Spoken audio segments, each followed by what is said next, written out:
विचार करून एवढा मोठा डिसिजन घेतला होतास ग? आता मला माझी चूक कळते. सॉरी. हो, you want to say sorry ना. तुला कळतंय का, तू तुझ्या संपूर्ण आयुष्याची वाट लावायला निघाली होतीस आणि आम्ही समजावायचं ट्राय करत होतो, तर नाही, मॅडमना ऐकण्यात इंटरेस्टच नव्हता. तुला माहिती आम्ही किती स्ट्रगल केले तुझ्यापर्यंत पोहोचण्यासाठी. सुमे आणि मला तर काकूंनी चक्क घराबाहेर हाकलून दिलं होतं. आणि तो ऋषी बिचारा 2 दिवस वेडा झालाय तो तुला चेस करता करता. Do you even know how we have spend these days? तुला काहीतरी आयडिया आहे का? नाही, मॅडम तर लग्न करायलाच निघाल्यात. हो ना? सॉरी म्हटलं ना मी पल्लू. खरंच खरंच सॉरी. आता काय उठ्या बशा काढू का मी? प्लीज काढ. हे बघ, नाही काढ ना. सॉरी म्हणून काय उपयोग? सोन्यासारखा मुलगा हातात ना घालवला. बघा ना काकू. पल्लवी, तू नक्की हिला समजावायलाच आलीस ना? हो काकू. नाही म्हणजे तसं असेल तर ठीक आहे, पण त्या आभास बद्दल जर हिच्या डोक्यामध्ये काही भलतं सलतं भरवलंस ना, तर याद राख, तू आहे आणि मी आहे. तुमच्या गप्पांमध्ये त्याचं नाव सुद्धा येता कामा नाही, कळलं? हो काकू. दे. थँक्यू.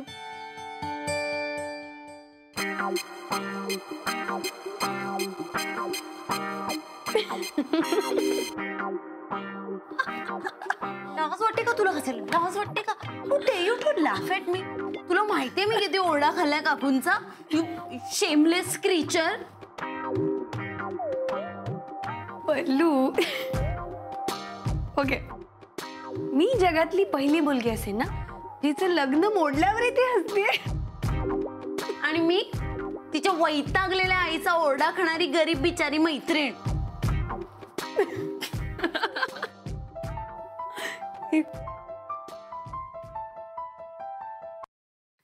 हॅलो. हॅलो नीतू, मी साईराज बोलतोय. साईराज बोल. नीतू, ऍक्च्युली मी तुझी माफी मागायला फोन केला होता. माझी माफी कशाबद्दल? माझ्यामुळे तुझं आणि सुमेधचं लग्न मोडलं. मी गप्पांच्या ओघात त्याला आभासबद्दल सगळं काही बोलून बसलो आणि त्यानंतर एवढं सगळं घडलं. I am sorry Neetu. I am sorry if I hurt you. It's okay. हे बघ, आपल्या आयुष्यात जे काही घडतं ना ते काही चांगल्या रिझननेच घडत असतं. आणि मे बी माझ्या आयुष्यात याच्यापेक्षा बेटर ऑप्शन असेल म्हणून हे सगळं झालं असेल. So relax.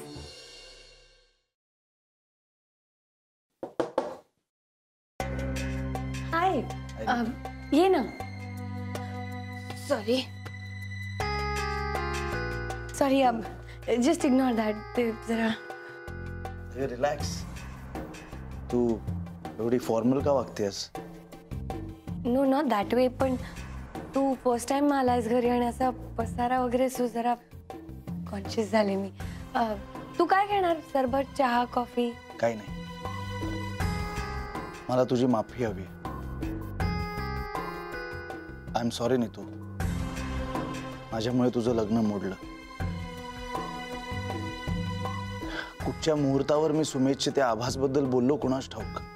त्यानंतर सगळं काही बिघडतच गेलं आणि मला आता असं आयुष्यभर हे गिल्ट घेऊन नाही जगायचं.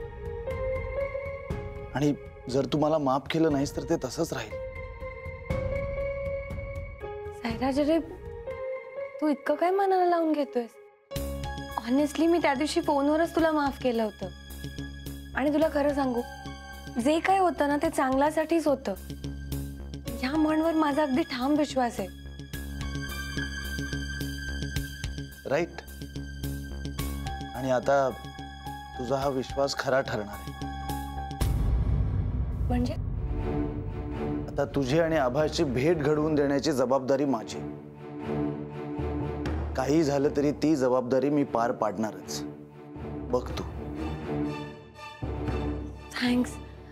I mean thank you so much Sairaj. तुला माहिती आहे मी इतकी टेन्स्ड होते ना, म्हणजे मला विचार करून काही सुचतच नव्हतं की मी एकटीने सगळं कसं मॅनेज केलं असतं, आवाजला एकटीने कसं शोधलं असतं. But really thanks to you. आता आपण दोघं मिळून त्याला शोधूयात. नक्कीच. तुझ्या इतकी मलाही त्याला भेटायची खूप इच्छा आहे.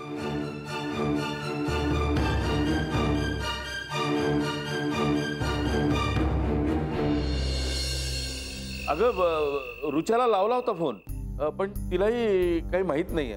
हो. हा मंजिरीला लावू का फोन? हो लावतो. आणि हे बघ, तुला जर कामिनीचा फोन आला ना तर लगेच कळवा. पण हा बेटा, थँक्यू बेटा. मंजिरी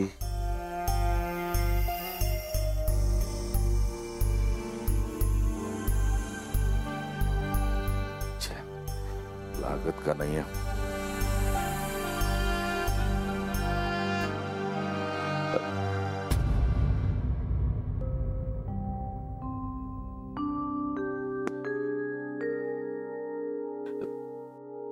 कामिनी,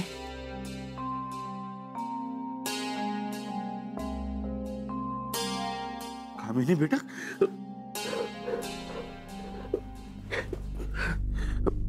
बेटा कशी आहेस तू? म्हणजे ठीक आहेस ना तू? आणि कामिनी, अगं हे काय वागणं झालं का? आणि हा काय राग आहे का? अगं तडकाफडकी तू निघून गेलीस. तू निघून गेल्यामुळे माझी काय अवस्था झाली तुला माहिती आहे का? अगं तू कुठे आहेस, कशी आहेस, काय करत असशील, सगळं ठीक आहे का ना?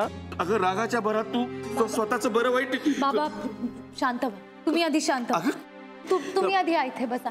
बसा, मी सांगते सगळं तुम्हाला. बसा, शांत व्हा. बाबा शांत व्हा आधी, मी सांगते सगळं तुम्हाला.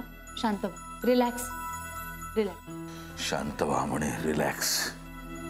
अगं तुझ्या सगळ्या मैत्रिणींना फोन केला, एकीलाही तुझ्याबद्दल काही माहित नाही. बेटा बेटा कुठे गेली होतीस तू? बाबा ऍक्च्युली काय ना, आज सकाळपासून खूप अपसेट होते. कशातच लक्ष लागत नव्हतं, म्हणून मग विचार केला की लॉंग ड्राईव्हला जावं. सो म्हणून. Long drive, great. मला कारण कळेल.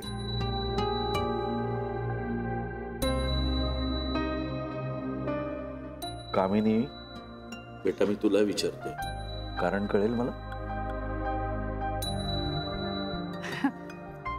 काही नाही बाबा, ऍक्च्युली मला सध्या खूप टेन्शन्स आहेत. म्हणजे सिनेकट्टाची सुद्धा इथे सगळे प्रॉब्लेम सुरू आहेत. या महिन्याचं एडिशन बाकी आहे. म्हटलं जरा रिलॅक्स व्हावं, आणि थोडा त्रासही होत होता, म्हणून मग. कामिनी, मला ऋषीनी सगळं सांगितलंय.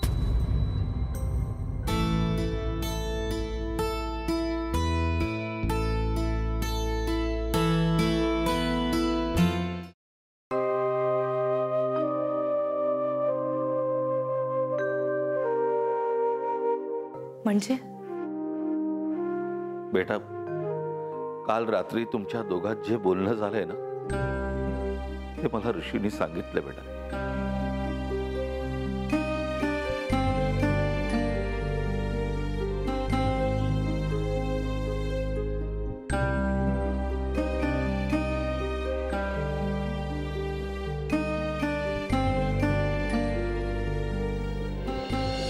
पल्लू, पण आता कट्ट्यावर काय काम आहे?